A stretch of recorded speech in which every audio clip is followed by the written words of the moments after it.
Shalom, selamat pagi. Apa kabarnya untuk anak-anak kami sekalian? Bapak berharap kalian tetap sehat, semangat, ya, bersukacita selalu. Nah, baik anak-anak, sebelum kita melaksanakan aktivitas kita sepanjang hari ini, baik kita yang belajar dan yang bekerja, mengajar, kita terlebih dahulu datang kepada Tuhan. Kita mau memuji Tuhan, menyembah Tuhan sebelum kita mendengarkan kebenaran firman Tuhan. Kita menaikkan satu pujian dengan pujian sungguh indah.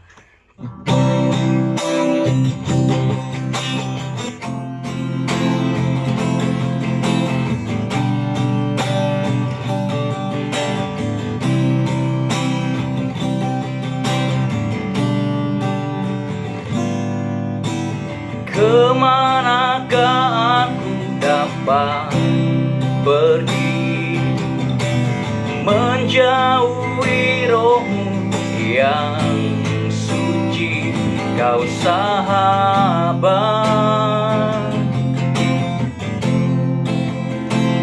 dan kau dekat.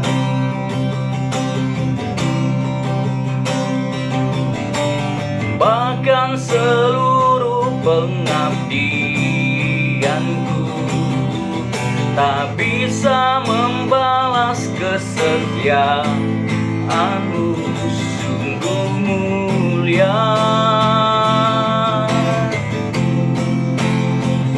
dan berharga, sungguh besar pengorbananmu bagiku, terlalu dalam untuk dimengerti, sungguh besar,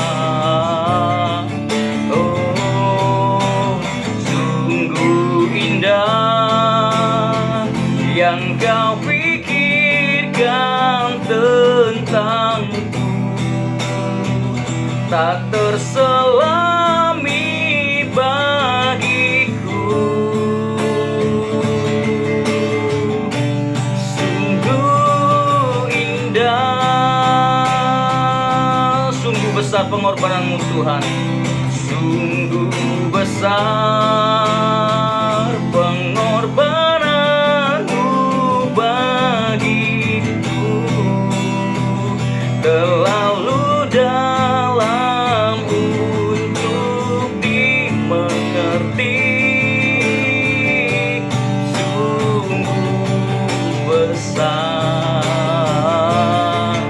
oh sungguh indah yang kau pikirkan tentangku, tak terselami bagiku,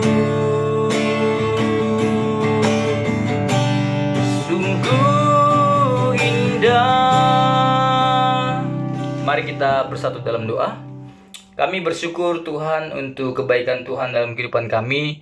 Terbukti pada pagi hari ini Tuhan masih memberikan kami napas kehidupan, kesehatan, kekuatan, dan kami boleh datang menyembah Tuhan, memuji Tuhan. Sebelum kami melaksanakan seluruh aktivitas kami, kegiatan kami sepanjang hari ini, kami mau datang kepada Tuhan melalui firman-Mu. Biarlah Tuhan berbicara bagi kami pribadi lepas pribadi. Biarlah melalui firman Tuhan kami boleh dikuatkan. Terima kasih ya Bapa. Kami sambut firman Tuhan pada hari ini untuk kami renungkan. Dalam nama Tuhan Yesus kami berdoa dan mengucap syukur. Amin. Baik anak-anak yang kasih Tuhan, mari kita buka firman Tuhan pada hari ini yang terambil dalam kitab Kolose pasal yang keempat. Kitab Kolose pasal yang keempat kita buka. Mari sama-sama kita membacakannya. Kitab Kolose pasal yang keempat ayat 7 sampai ayat 18, ya. Bapak akan membacanya beberapa bagian saja.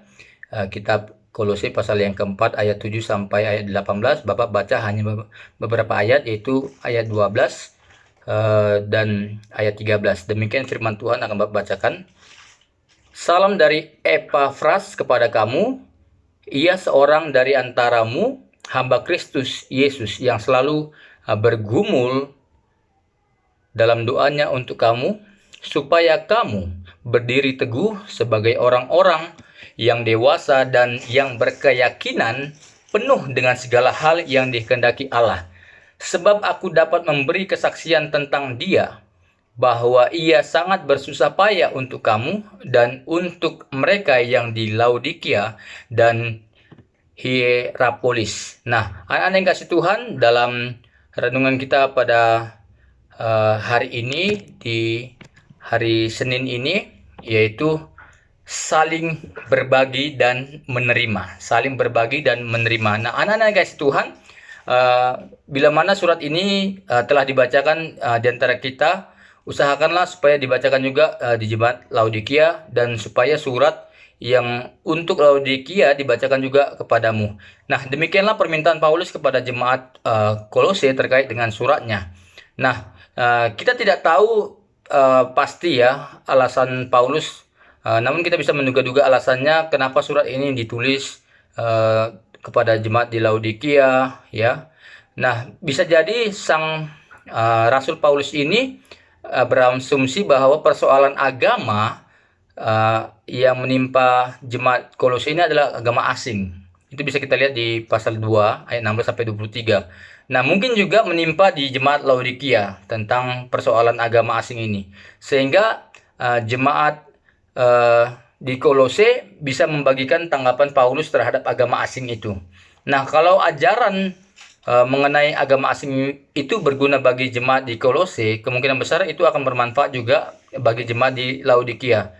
Nah, anak-anak yang kasih Tuhan, pada titik ini bagaimana sejatinya Paulus sedang mengajar jemaat di Kolose untuk tidak memonopoli ajarannya untuk kepentingan jemaatnya sendiri. Tetapi Paulus sepertinya hendak mengingatkan bahwa kabar baik tak layak dikonsumsi sendiri.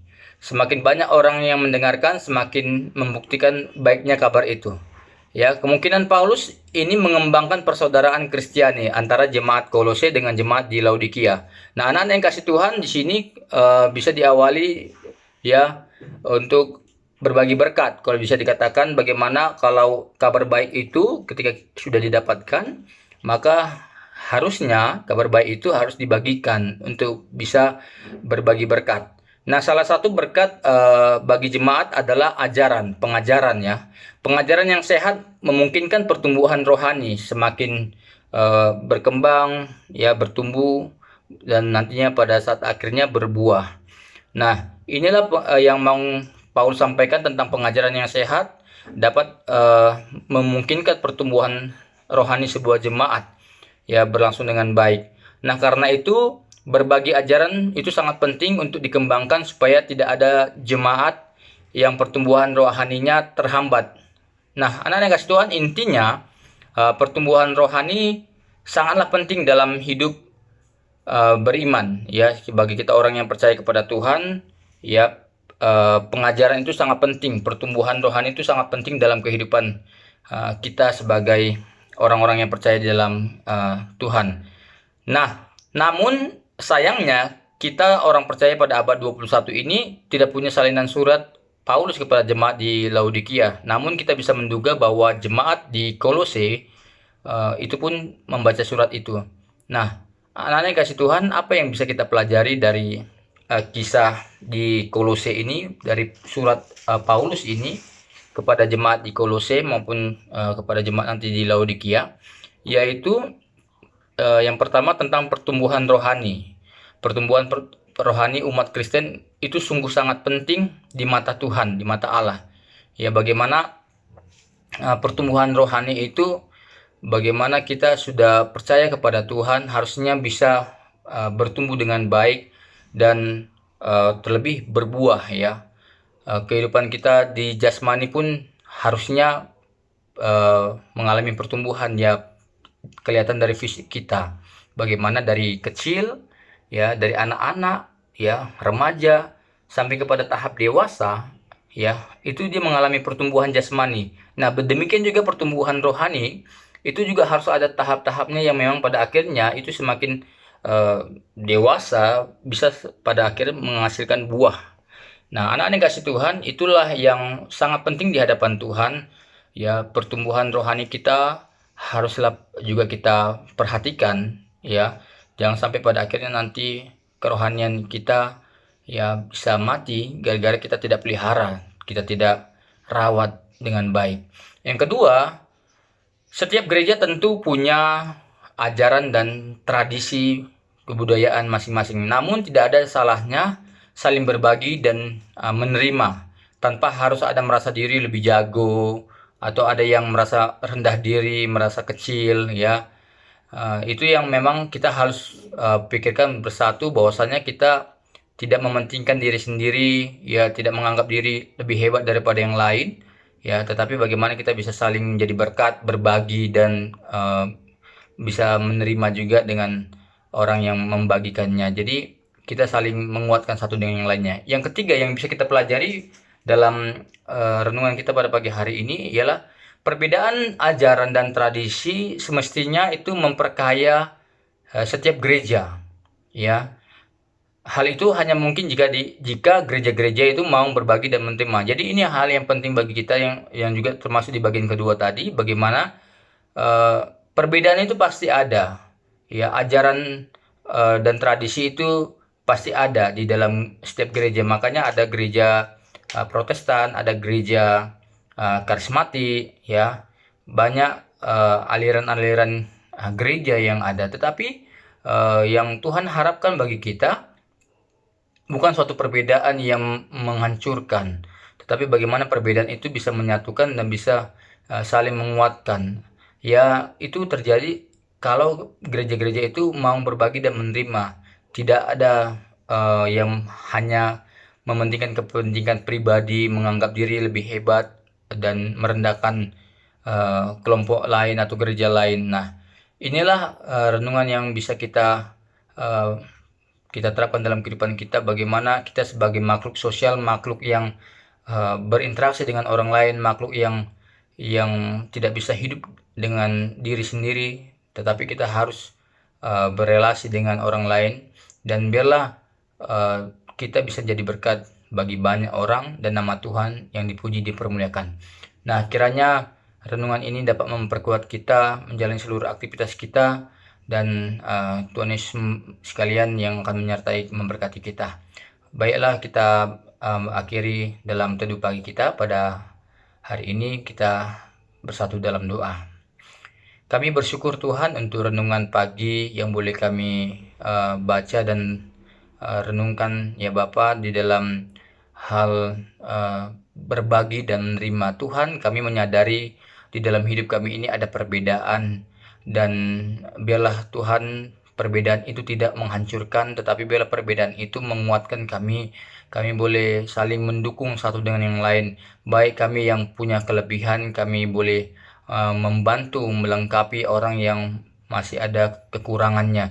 Demikian juga ketika ada sekelompok yang masih memiliki kekurangan, itu bisa menerima apa yang bisa dibantu. Terima kasih Bapak. Biarlah Tuhan memberkati kehidupan kami. Kami boleh bisa menjadi berkat bagi banyak orang dan nama Tuhan dipuji, dipermuliakan. Terima kasih Tuhan. Kami menyerahkan seluruh aktivitas kami sepanjang hari ini ke dalam tangan pengasihan Tuhan. Biarlah kiranya kasih dan damai sukacita daripada Allah di dalam kasih dan pertolongan pimpinan daripada Yesus Kristus, penghiburan daripada Roh Kudus yang akan menyertai kami sekalian sampai Maranatha Yesus datang kali kedua menjemput kami sebagai saleh-salehnya. Amin. Baik anak-anak kasih Tuhan, selamat pagi, selamat beraktivitas. Tuhan Yesus memberkati kita. Shalom.